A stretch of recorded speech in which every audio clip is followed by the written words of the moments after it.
गौहर साहब जी, मकारी झूठ करप्शन से भी गिले हैं और शो ऑफ हैंड से क्या मसला है सर? आप लोगों को बड़ी क्लैरिटी थी।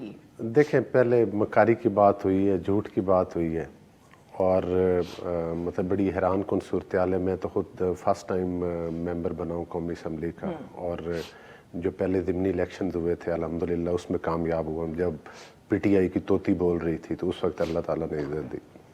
तो गुजारिश ये है कि झूठ मकारी और फ़रेब की बात करते हैं तो ये बताएं कि ये जो हुकूमत है इसने क्या डिलीवर किया। मतलब झूठ का क्या लेना देना? नहीं, मेरी गुजारिश सुन लेना कि झूठ नहीं, झूठ ये होता है अहली और आपकी मकारी साथ साथ भी चल सकती है। नहीं, ये बात नहीं है। देखिए पहली बात तो ये जो डाहा साहब बात कर रहे हैं, डाहा साहब को सबसे पहले ये चाहिए कि वो हमें झूठ और मकारी की जो है वो भाषण देने से पहले रिजाइन करें और जिस पार्टी और जिस लीडर को वो समझते हैं कि वो मकारी नहीं करते वो उनकी पार्टी ज्वाइन करें और दोबारा मैंडेट लेकर आए। बुखारी साहब बुखारी साहब आप प्लीज नहीं मुझे बात मुकम्मल करने देना। आप बात कीजिएगा, आपने बात की है। नहीं वो देखे ना, ये सबसे बड़ी तो फिर ये है कि जिस आप लीडर की टिकट पर आए आप वो कह रहे हैं कि करप्शन पे 2013 में, फिर इसका मतलब है हम करप्ट नहीं थे।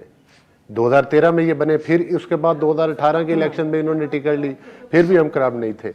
बात ये है कि ये सीधी बात क्यों नहीं करते कि इनको जो ऑफर्स अब हुकूमत से हुई हैं और उसके बदले में इन्होंने अपनी वफादारी तब्दील की, अपना ज़मीर तब्दील किया और उसके बदले में हमें गालियां भी दे रहे हैं। आपको अभी भी आपको ही देंगे वोट काउंट नहीं करेंगे। नहीं, मेरी कुछ आपके वोट ये कैसे देंगे जब ये इस किस्म की बातें कर रहे हैं? उनके ऊपर ओपनली दिफाई भी करते तो आप उनका कुछ नहीं बिगाड़ सकते। इनका जब आदमी किसी एक पार्टी के टिकट, अगर मुझे आज वेरी फ्रैंक, अगर मुझे आज इख्तिलाफ है तो मुझे रिजाइन कर देना चाहिए।